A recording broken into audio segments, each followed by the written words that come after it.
CA site ತಗೊಳಕ್ಕೆ eligibility ಇದೆ. ಯಾಕೆಂದ್ರೆ ನಾನು ಕಳೆದ 7-8 ವರ್ಷದಿಂದ ಪರಿಶ್ರಮ ಅನ್ನೋ ವಿದ್ಯಾಸಂಸ್ಥೆ ನಡೆಸ್ತಿದ್ದೀನಿ. ಒಂದು 7-8 ಸಾವಿರ ಡಾಕ್ಟರ್ಸ್ ಮಾಡಿದ್ದೀನಿ.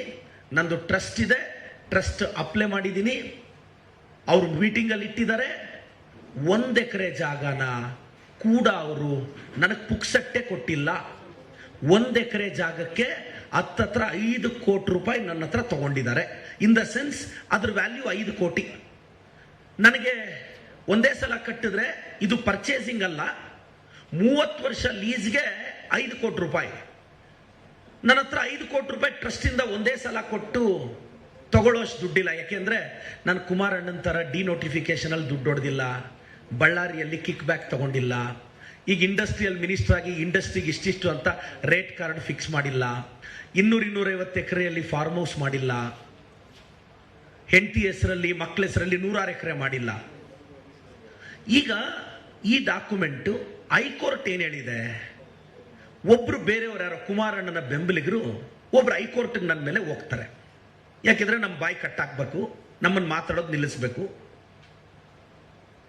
ಕುಮಾರಣ್ಣನ ಫಾಲೋವರ್ ಒಬ್ರು ಹೈಕೋರ್ಟ್ಗೆ ಹೋಗಿ ಏನ್ ಕೇಳ್ತಾರೆ, ನೋಟಿಫಿಕೇಶನ್ ಆಗಿರೋ ಡೇಟ್ಗೂ ಇವ್ರಿಗೆ ಅಲಾಟ್ಮೆಂಟ್ ಆಗಿರೋ ಡೇಟ್ಗೂ ವ್ಯತ್ಯಾಸ ಇದೆ ಅಂತ ಮಾತ್ರ ಕೇಳಿರೋದು. ನಾನು ಲಾಸ್ಟ್ ಡೇಟ್ಗೆ ಮುಂಚೆನೇ ನನಗೆ ಅಲಾಟ್ ಆಗೋಗ್ಬಿಟ್ಟಿದ್ಯಂತೆ ಅನ್ನೋದು ಅವ್ರು ಕೇಳ್ತಾ ಇರೋದು, ಯಾರೋ ಕುಮಾರಣ್ಣನ ಫಾಲೋವರ್ಸ್. ಈಗ ಹೈಕೋರ್ಟ್ ನಮ್ಗೆ ಏನ್ ಕೇಳಿದೆ, ನಮ್ಮನ್ನ ಎಕ್ಸ್ಪ್ಲನೇಷನ್ ಕೇಳಿದೆ.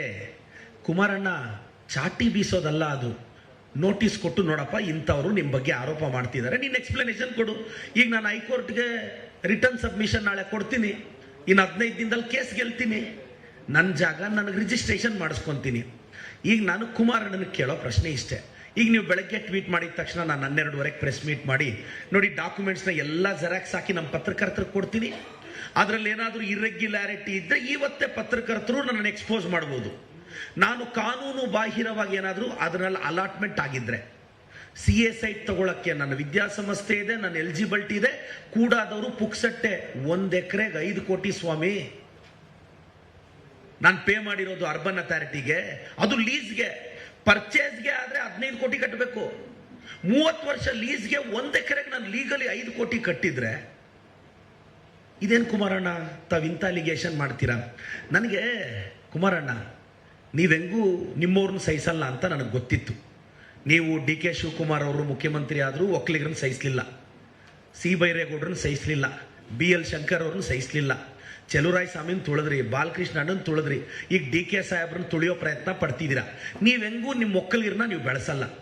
ಏನೋ ನಮ್ಮಂತ OBC ಹುಡುಗರು ಬೆಳ್ಕೊಂತೀವಿ ಅಂದ್ರೆ ನೀವು ನಮ್ಮಂತ ಬಡವ್ರ ಮಕ್ಕಳು, ಅನಾಥ ಮಕ್ಕಳು, ನಾವೇನೋ ಎಷ್ಟು ಜನ ನಾನು CA ಸೈಟ್ಗೆ ಅಪ್ಲೈ ಮಾಡಿರೋದು ಅಮ್ಮಮ್ಮ ಅಂದ್ರೆ 1 ಎಕರೆಗಿಂತ ಕಡಿಮೆ, ಒಂದೇ 40-42 ಸಾವಿರ ಸ್ಕ್ವೇರ್ ಫೀಟ್, ಇನ್ನೂ ಕಡಿಮೆ ಬರುತ್ತೆ.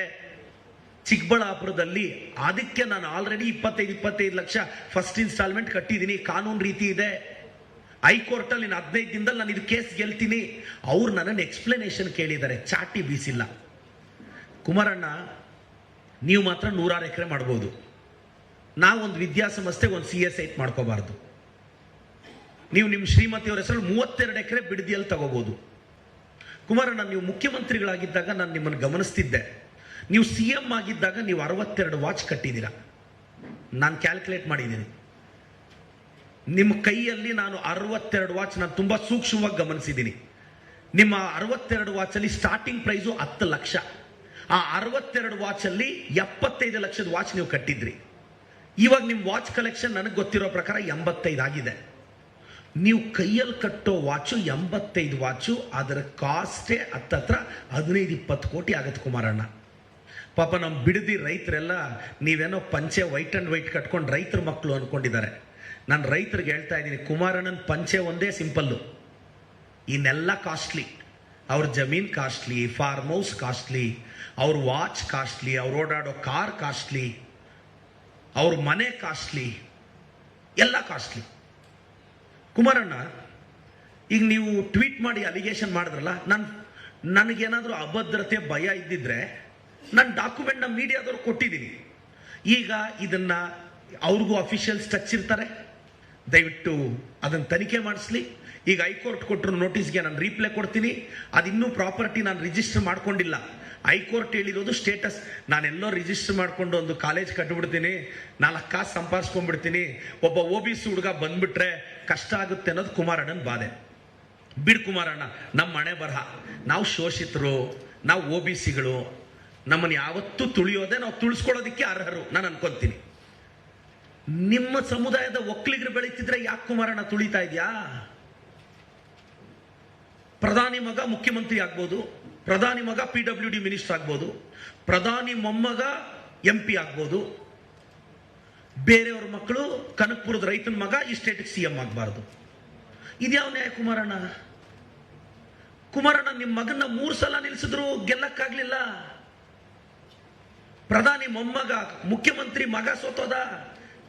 ಅಡ್ರೆಸ್ ಇಲ್ದೇ ಇರೋ ಒಬ್ಬ ಹುಡುಗ, ತಂದೆ ತಾಯಿ ಇಲ್ದೇ ಇರೋ ಒಬ್ಬ ಹುಡುಗ ನನ್ನ ಪಕ್ಷ ಗೆಲ್ಸ್ಕೊಂಡ್ಬಂತು. ಇದು ಕಾಂಗ್ರೆಸ್ ಪಕ್ಷದ ತಾಕತ್ತು. ನೀವೆಲ್ಲ ಏನೋ ನಮ್ಮ ಬಾಯಿ ಕಟ್ಟಾಕ್ಬೋದು ಇಂಥ ಅಲಿಗೇಷನ್ ಮಾಡಿಸಿದ್ರೆ ಅಂತ. ಇದಕ್ಕೆಲ್ಲ ಹೆದರಿ ರಾಜಕಾರಣಕ್ಕೆ ಬರ್ತೀವ ಕುಮಾರಣ್ಣ?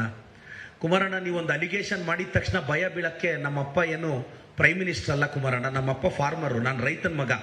ನಿಮ್ಮ ಥರ ವೈಟ್ ಅಂಡ್ ವೈಟ್ ಹಾಕ್ಕೊಂಡು ರೈತ ಅಂತ ಬಿಲ್ಡಪ್ ಕೊಡೋ ರೈತನ ಮಗ ಅಲ್ಲ ನಾನು. ನೀವೀಗ ನನಗಿರೋ ಮಾಹಿತಿ ಪ್ರಕಾರ ನಿಮ್ಗೊಂದು 700-800 ಎಕರೆ ಜಮೀನಿದೆ ಅಲ್ಲ ಕುಮಾರಣ್ಣ?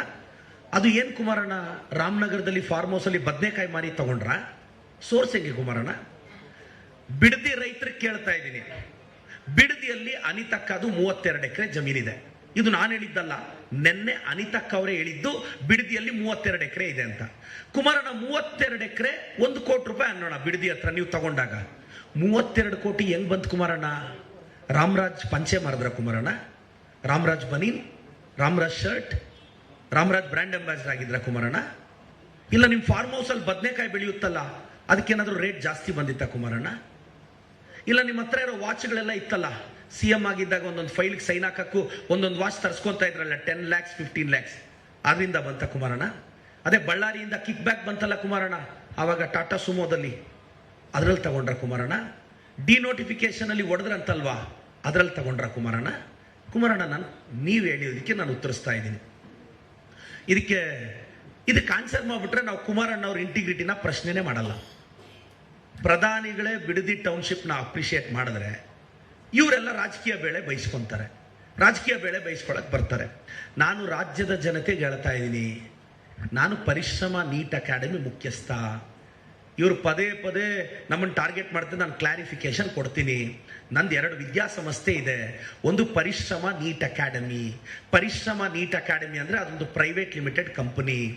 ನಾನೊಂದು ಮಗು ಹತ್ರ 3 ಲಕ್ಷ ಫೀಸ್ ತಗೊಂಡ್ರೆ ಅದಕ್ಕೆ 54,000 GST ಕಟ್ತೀನಿ. ಕುಮಾರಣ್ಣನ ಫ್ಯಾಮಿಲಿ ಕಟ್ಟೋ ಇನ್ಕಮ್ ಟ್ಯಾಕ್ಸ್ ಇದ್ದ ನಾನು ಕಟ್ಟಿರೋ GST ಜಾಸ್ತಿ. ರಾಜ್ಯದ ಇನ್ಫಾರ್ಮೇಶನ್ ಕೇಳ್ತಾ ಇದ್ದೀನಿ. ಕುಮಾರಣ್ಣ, ನೀವೆಲ್ಲ ಫೈಲ್ ಮಾಡೋ IT-ಗಿಂತ ನನ್ನ GST ಜಾಸ್ತಿ. ಪ್ರೈವೇಟ್ ಲಿಮಿಟೆಡ್ ಅಲ್ಲಿ ನಾನು 3 ಲಕ್ಷ ಫೀಸ್ ತಗೊಂತೀನಿ, ಅದಕ್ಕೆ 54,000 GST ಕಟ್ತೀನಿ. ಅದಾದ್ಮೇಲೆ ಒಂದು ಮಗುಗೆ ಒಂದು 20,000 ರೂಪಾಯಿ ಉಳಿಸ್ತೀನಿ ಅನ್ಕೊಳ್ಳಿ. ಆ 20,000 ರೂಪಾಯಿಗೆ ಮತ್ತೆ 25.1% ಇನ್ಕಮ್ ಟ್ಯಾಕ್ಸ್ ಕಟ್ತೀನಿ. ಅದಾದ್ಮೇಲೆ ಒಂದು ಮಗುಗೆ 10,000 15,000 ಉಳಿದ್ರೆ ಅದು ನನ್ನ ಪ್ರಾಫಿಟ್. ಇದು ಪ್ರೈವೇಟ್ ಲಿಮಿಟೆಡ್, ಇದು ಬೇರೆ. ಅಂದ್ರೆ ನಾನು ತಗೊಳ್ಳೋ 1 ಲಕ್ಷಕ್ಕೆ ಸರಿಸುಮಾರು 40,000 ಟ್ಯಾಕ್ಸ್ ಕಟ್ತೀನಿ ಕುಮಾರಣ್ಣ, ಟ್ಯಾಕ್ಸ್ ಕಟ್ತೀನಿ. ಇದು ಪ್ರೈವೇಟ್ ಲಿಮಿಟೆಡ್. ಇನ್ನೊಂದು ಪರಿಶ್ರಮ ಎಜುಕೇಶನ್ ಟ್ರಸ್ಟ್. ಈ ಟ್ರಸ್ಟ್ ಏನು ಅಂದ್ರೆ, ನೀವು ಕರ್ನಾಟಕದಲ್ಲಿ ಕಾನೂನು ಹೆಂಗಿದೆ ಅಂದ್ರೆ, ನೀವು PU ಕಾಲೇಜ್ ಮಾಡಬೇಕು ಅಂದ್ರೆ ನೀವು ಟ್ರಸ್ಟ್ ಅಲ್ಲೇ ಮಾಡಬೇಕು, ಇದು ಕಾನೂನು. ಸೊ ನಾನು ಕೆಲವು ವರ್ಷಗಳಿಂದ 5-6 ವರ್ಷದ ಹಿಂದೆ ನಾನು ಟ್ರಸ್ಟ್ ಓಪನ್ ಮಾಡ್ತೀನಿ. ಆ ಪರಿಶ್ರಮ ಎಜುಕೇಶನ್ ಟ್ರಸ್ಟ್ ಮುಖಾಂತರ ಕರ್ನಾಟಕ PU ಬೋರ್ಡ್ ಅಲ್ಲಿ ಪರಿಶ್ರಮ PU ಕಾಲೇಜ್ ಅಂತ ಪರ್ಮಿಷನ್ ತಗೊಂತೀನಿ. ಆ PU ಕಾಲೇಜ್ ಮಕ್ಕಳಿಗೆ ಕಾಲೇಜ್ ನಡೆಸ್ತೀನಿ. ಒಂದು 2,000-3,000 ಮಕ್ಕಳು ನಮ್ಮಲ್ಲಿ ಹಾಸ್ಟೆಲ್ ಇದ್ದಾರೆ. ಆ ಮಕ್ಕಳಿಗೋಸ್ಕರ ಬೆಂಗಳೂರು BBMPಯಲ್ಲಿ 16 ಬಿಲ್ಡಿಂಗ್ಗಳಿಗೆ PG ಪರ್ಮಿಷನ್ ತಗೊಂಡಿದ್ದೀನಿ. RR ನಗರ ಬೆಂಗಳೂರು BBMPಯಲ್ಲಿ ನಾನು 16 ಬಿಲ್ಡಿಂಗ್ಗೂ ಪರ್ಮಿಷನ್ ತಗೊಂಡಿರೋ, PG ಪರ್ಮಿಷನ್ ತಗೊಂಡಿರೋ ಬಿಲ್ಡಿಂಗ್ ಕಾಪೀಸ್ ಇದೆ, ಅಪ್ರೂವ್ ಕಾಪಿ ಇದೆ, ಕಾಲೇಜ್ ಪರ್ಮಿಷನ್ ಇದೆ.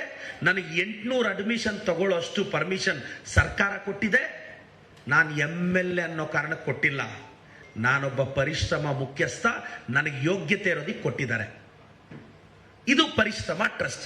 ಆ ಟ್ರಸ್ಟ್ಗೆ CA ಸೈಟ್ ಅಲಾಟ್ ಆಗಿದೆ.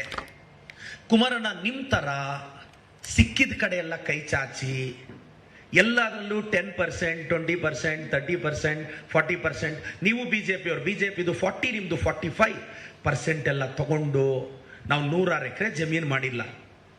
ನಾನು ಇಷ್ಟು ವರ್ಷ ದುಡಿದು 1 ಎಕರೆ CS ಐಟು, ಅದು ಸರ್ಕಾರದಿಂದ ಲೀಗೇಂದ್ರ ಪ್ರಧಾನ ಇದ್ದೀನಿ ಅಂತ ನನಗೆ ಇವಾಗ ಅನಿಸ್ತಿದೆ. ನೀವು ಬೆಳಗ್ಗೆ ಎದ್ದು ನನ್ನ ಬಗ್ಗೆ ಟ್ವೀಟ್ ಮಾಡಿರೋದು ನೋಡಿದ್ರೆ ನಿಮ್ಮ JDS ಪೇಜಲ್ಲಿ, ಅದೇನಣ್ಣ ಭೂತದ ಬಾಯಲ್ಲಿ ಭಗವದ್ಗೀತೆನ ನಾವೆಲ್ಲ ಸಿದ್ಧಗಂಗೆ ಮಠದಲ್ಲಿ ಓದಿರೋರು ಅಣ್ಣ. ಸಂಸ್ಕಾರದಿಂದ 40,000 ಸ್ಕ್ವೇರ್ ಫೀಟ್ ತೊಗೊಂಡಿದ್ದೀವಣ್ಣ. ಸಂಸ್ಕಾರ ಕಳ್ಕೊಂಡು ಪರಪ್ ನಗರಕ್ಕೆ ಹೋಗಿಲ್ಲ ಕುಮಾರಣ್ಣ. ಅರ್ಥ ಆಯ್ತು ಅನ್ಸುತ್ತೆ. ಇದು ಇವತ್ತು ಬಂದಿರೋ ಎಲ್ಲ ಪ್ರಶ್ನೆಗಳಿಗೂ ನಾನು ಉತ್ತರ ಕೊಟ್ಟಿದ್ದೀನಿ. ಪದೇ ಬಿಜೆಪಿಯವರು, JDS ಅವರು, ನೀವು ನನ್ನ ಸಮಸ್ಯೆ ಬನ್ನಿ, ಇವಾಗ ಫೈಟ್ ಲಾಜಿಕಲ್ ಎಂಡ್. ಏನು ನಾನು ಆವತ್ತೇ ಚಾಲೆಂಜ್ ಮಾಡಿದೆ, ನಂದೇನಾದ್ರೂ ಇಲ್ಲೀಗಲ್ ಇದ್ರೆ ಕಳಿಸ್ರಪ್ಪ ನಿಮ್ಮ IT-ನ ಕಳಿಸ್ರಯ್ಯ, ED-ನ ಕಳಿಸ್ರಯ್ಯ. ಯಾವನೇ ಅವನ ಮೇಲೆ ನಾವು ಕಳಿಸ್ತಿರಲ್ಲ ಪಾಪ, ನಮ್ಮ ಮೇಲೆ ಕಳಿಸ್ಗುರು. IT ನಾಳೆ ಕಳಿಸು, ED-ನ ಕಳಿಸು, ನೋಡೋಣ ದಮ್ಮಿದ್ರೆ. ಲೀಗಲ್ ಆಗಿ ಟ್ಯಾಕ್ಸ್ ಕಟ್ತಿದ್ದೀನಿ ನಾನು. ಕುಮಾರಣ್ಣನ IT-ಗಿಂತ ನನ್ನ GST ಜಾಸ್ತಿ. ಕುಮಾರಣ್ಣಂದು ಇಲ್ಲೀಗಲ್ ಜಾಸ್ತಿ ಇದೆ, ಅವ್ರಿಗೆ ತುಂಬಾ ಅಕೌಂಟ್ಸ್ ಇದೆ, ಬ್ಯಾಂಕ್ ಅಕೌಂಟ್ಸ್. ನನಗೊಂದೇ ಇರೋದು ಬ್ಯಾಂಕ್ ಅಕೌಂಟ್, ನಾನು ಅಕೌಂಟಲ್ಲೇ ಸೇವ್ ಮಾಡಬೇಕು. ಸೊ ದಯವಿಟ್ಟು ಕುಮಾರಣ್ಣ ಫೈಟ್, ನೀವು ಸಮಸ್ಯೆಗಳು ಈ ವಿಚಾರಕ್ಕೆ ಬಂದರೆ ನಾನು ತುಂಬ ಚೆನ್ನಾಗಿ ಮಾತಾಡ್ತೀನಿ ಅಂತ ಕರ್ನಾಟಕದಲ್ಲಿ ಹೇಳ್ತಾರೆ. ನಾನು ಕೌಂಟ್ರ್ಗಳು ತಟ್ಕೊಳಕ್ಕಾಗಲ್ಲ. ಸೊ ಬನ್ನಿ, ಬಿಡದಿ ಟೌನ್ಶಿಪ್ ವಿಚಾರ ಬಿಡದಿ ಮಾತಾಡೋಣ, ನೀಟಿಗೆ ಮಾತಾಡೋಣ. ಅದು ಬಿಟ್ಟು ಹೈಕೋರ್ಟಲ್ಲಿ ಹೋಗಿ ನಿಮ್ಮ ಚೇಲಾಗಳ ಕೈಯಲ್ಲಿ ನಮ್ಮ CS ಐಟಿಗಳು, ಈಗ ನಾನು ಮತ್ತೆ ಪ್ರೆಸ್ ಮೀಟ್ ಮಾಡ್ತೀನಿ, ಹೈಕೋರ್ಟಲ್ಲಿ ಹೋಗ್ತೀನಿ, ಈ ಕೇಸ್ ನಾನು 15 ಡೇಸಲ್ಲಿ ಎಕ್ಸ್ಪ್ಲನೇಷನ್ ಕೊಟ್ಟು ಗೆಲ್ತೀನಿ, ನಮ್ಮ ಕುಮಾರಣ್ಣನಿಗೋಗಿ ಒಂದು ಸ್ವೀಟ್ ಕೊಟ್ಟು ಬರ್ತೀನಿ. ಮತ್ತೆ ನನಗೆ ಭಾಳ ಖುಷಿ ಆಗ್ತಿದೆ, ನಾನು ಚಿಕ್ಕಬಳ್ಳಾಪುರದಲ್ಲಿ ಪರಿಶ್ರಮ PU ಕಾಲೇಜ್ ಆಗ್ತಿದೆ ಅಂತ ಮೋಸ್ಟ್ಲಿ ನಾನು ಎಷ್ಟು ಅಡ್ವರ್ಟೈಸ್ಮೆಂಟ್ ಕೊಡಬೇಕಾಗಿತ್ತು ನೋಡಿ, ಕುಮಾರಣ್ಣ ಈ ರೀತಿ ಅಡ್ವರ್ಟೈಸ್ಮೆಂಟ್ ಕೊಡಿಸ್ತಾ ಇದ್ದಾರೆ. ಚಿಕ್ಕಬಳ್ಳಾಪುರದಲ್ಲಿ ಮಾಡಪ್ಪ, ನಿನ್ಗೆ ಒಳ್ಳೇದಾಗಲಿ ಅಂತ. ಕುಮಾರಣ್ಣ, ನೀನು ಒಕ್ಕಲಿಗರನ್ನೆಲ್ಲ ತುಳಿದಾಕಿದ್ಯಾ, ಎಲ್ರೂ ಏನೋ ಒಂದು OBC ಅವ್ರನ್ನ ಬಿಟ್ಬಿಡು ಕುಮಾರಣ್ಣ, ನಮ್ಮ ಪಾಡಿಗೆ ನಾವು ಜೀವನ ಮಾಡ್ತೀವಿ. ನೀವು ಅದಕ್ಕೂ ಅಡ್ಡ ಬಂದರೆ ಏನು ಮಾಡೋದು ಕುಮಾರಣ್ಣ? ಸರ್, ಕುಮಾರಣ್ಣನ ಕೇಳಿ, ಅನಿತಕ್ಕ 32 ಎಕರೆ ಹೆಂಗೆ ತಗೊಂಡ್ರು, ಅದಕ್ಕೆ ಸೋರ್ಸ್ ಏನು? ಮತ್ತೆ ಈಗ ನಾನು ಹೇಳ್ಬಿಡ್ತೀನಿ, ನಾನು ಹೆಂಗೆ ತಗೊಂಡಿದ್ದೀನಿ ಕಾಸು ಅಂದರೆ ಟ್ರಸ್ಟ್ಗೆ ನನಗೆ ಫೀಸ್ ಬಂದಿರೋ ದುಡ್ಡಲ್ಲಿ. ಈಗ ನಾನು ಕುಮಾರಣ್ಣ ಒಪ್ಕೊಂಡ್ರೆ ಇಂಟಿಗ್ರಿಟಿ ಪ್ರಶ್ನೆ, ನನ್ನ ಪ್ರೈವೇಟ್ ಲಿಮಿಟೆಡ್, ನನ್ನ ಟ್ರಸ್ಟ್ ಎಲ್ಲ ಡಾಕ್ಯುಮೆಂಟ್ಸು ಕುಮಾರಣ್ಣ ನನಗೆ ಚರ್ಚೆಗೆ ಕರೆದ್ರೆ ಸಾಕು. ನಾನಿವಾಗ ಕುಮಾರಣ್ಣನಿಗೆ ಪತ್ರ ಬರೀತೀನಿ, ನನ್ನ ಎಲ್ಲ ಟ್ರಾನ್ಸಾಕ್ಷನ್ನು, ನನ್ನ ಸೋರ್ಸಸ್ಸು, ನನ್ನ ಆಸ್ತಿ ಎಲ್ಲವೂ ನನ್ನ ಕುಮಾರಣ್ಣನ ಹೋಗೋಕೆ ಕೊಟ್ಟು, ನೋಡು ಕುಮಾರಣ್ಣ ಇದು ನಂದು. ಕುಮಾರಣ್ಣನ ತಾಕತ್ತಿದೆಯಾ? ಕುಮಾರಣ್ಣ ನೀವಿರೋ ಕಡೆನೇ ಬರ್ತೀನಿ, ನಿಮ್ಮ ಆರೋಗ್ಯ ವಿಚಾರಿಸ್ಬೇಕು ನಾನು, ನಿಮ್ಮ ಬಗ್ಗೆ ನನಗೆ ಗೌರವ ಇದೆ, ನಿಮ್ಮ ಕುಟುಂಬದ ಬಗ್ಗೆ ಗೌರವ ಇದೆ, ನಿಮ್ಮ ಬಗ್ಗೆ ಮಾತಾಡ್ಬೇಕು ನಾನು. ಒಂದು ಅವಕಾಶ ಮಾಡಿಕೊಡಿ ಕುಮಾರಣ್ಣ, ನಾನು ಬಂದು ಎಕ್ಸ್ಪ್ಲನೇಷನ್ ಕೊಡಬೇಕು ಅಂತ ಕರ್ನಾಟಕದ ಜನತೆಗೆ ಹೇಳ್ತೀನಿ. ಪರಿಶ್ರಮದ ತಂಟೆಗೆ ಯಾಕೆ ಬಂದಿದ್ದಾರೆ ಅಂದರೆ, ಈ JDS BJPಯಲ್ಲಿ ಒಂದು ಚಾಳಿ ಇದೆ ಅವ್ರಿಗೆ. ಯಾವನಾದ್ರೂ ಜಾಸ್ತಿ ಮಾತಾಡ್ತಿದ್ರೆ ಅವನು ಹೊಟ್ಟೆ ಮೇಲೆ ಹೊಡೆದು ಬಿಡಬೇಕು. ಕುಮಾರಣ್ಣ, ನಾನೊಂದು 2 ಕೋಟಿ ರೂಪಾಯಿ FD ಮಾಡಿದ್ದೀನಿ ಬ್ಯಾಂಕಲ್ಲಿ, ಆ ಇಂಟ್ರೆಸ್ಟಲ್ಲಿ ನಾನು ಹೆಂಡತಿ ಮಕ್ಕಳು ಸಾಕ್ತೀನಿ. ನಿಮ್ಮ ಥರ ಮಕ್ಕಳಿಗೂ ಮೊಮ್ಮಕ್ಕಳಿಗೆ ಮಾಡೋ ಆಸ್ತಿ ನನಗಂತೂ ಇಲ್ಲ. ನಾನು FD ಮಾಡಿ ಇಟ್ಕೊಂಡಿದ್ದೀನಿ ಕುಮಾರಣ್ಣ. ನೀವೆಲ್ಲ ಕಿತ್ಕೊಂಡ್ರು ನಿಮ್ಮ ನಿದ್ದೆ ಕೊಡಿಸೋದು ನನಗೆ ಗೊತ್ತು.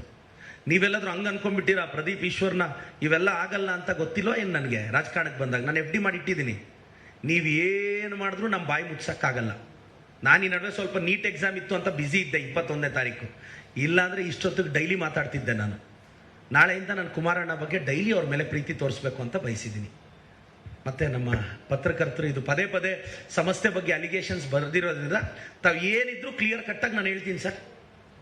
ನಾನು IT ED CBI ಎಲ್ಲರೂ ಬಂದ್ಬಿಡ್ರಪ್ಪ ಸರ್. ಇವ್ರು ಯಾಕೆ ಸರ್ 2-3 ವರ್ಷದಿಂದ ನಮ್ಮ ಹತ್ರಕ್ಕೆ ಬರೋದೇ ಇಲ್ಲ ಇವರು ಸರ್? ಹೇಳಿದ್ದಾರೆ ಇವರು, ನೀವು ನಂಬಲ್ಲ. ನಮ್ಮ ಕರ್ನಾಟಕದ ಕೆಲವು ಸಂಸದರು ಹೇಳಿದ್ದಾರೆ, ಪ್ರದೀಪ್ ಕೆ ಪಾಸ್ ಬೇಜೋ ಬಾಯ್, IT ಕೋ ಬೇಜೋ, ED ಕೋ ಬೇಜೋ, CBI ಕೋ ಬೇಜೋ. ಕ್ಯಾ ಮಿಲ್ತಾ ಆಯಾತೋ? ಮೋಟಿವೇಟ್ ಮಾಡಿ ಕಳಿಸ್ತೀನಿ, ಬನ್ನಿ. ನಿಮ್ಮ ಮಕ್ಕಳನ್ನು ನಾನು ಕಾಲೇಜ್ಗೆ ಹಾಕ್ಬೇಕು, ಹಂಗೆ ಮೋಟಿವೇಟ್ ಮಾಡ್ತೀನಿ. ನನ್ನ ಮೇಲೆ ರೈಡ್ ಆಗಲಿ 24 ಅವರ್ಸಲ್ಲಿ ಅವ್ರನ್ನ ಮೋಟಿವೇಟ್ ಮಾಡಿ ಹೆಂಗೆ ಮಾಡ್ತೀನಿ ಅಂದರೆ, ಅವ್ರ ಮಕ್ಕಳು ಪರಿಶ್ರಮ PU ಕಾಲೇಜ್ಗೆ ಅಡ್ಮಿಷನ್ ಮಾಡಿಸ್ತೀನಿ ನಾನು. ಅದು ನನ್ನ ಮೋಟಿವೇಶನ್ ತಾಕತ್ತು ಸರ್.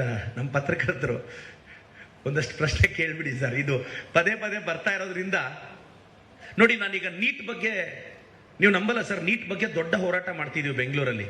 ನಿನ್ನೆ ಮೊನ್ನೆ ಎಲ್ಲ ನಾನು ನಮ್ಮ ಮಂಜುನಾಥ್ ಅವರೆಲ್ಲ ಮೀಟ್ ಮಾಡಿದ್ವಿ. ಇದು ಬಹಳ ದೊಡ್ಡ ಮಟ್ಟದ ಹೋರಾಟ. ಇದು ಡಿಸ್ಕಷನ್ ನಡೆದಿದ ತಕ್ಷಣ ಇವತ್ತು ರಾತ್ರಿ ಬೆಳಗ್ಗೆನೆ ಟ್ವೀಟ್ ಮಾಡ್ಬಿಡ್ತಾರೆ ಇವರು. ಸರ್ ಓಕೆ, ಕುಮಾರಸ್ವಾಮಿ ವಿರುದ್ಧ ಏನಾದ್ರು ಕಾನೂನು ಹೋರಾಟ ಮಾಡ್ತೀರಾ ಸರ್? ನೋಡಿ, ಮಾನ ಮರ್ಯಾದೆ ಇರೋರು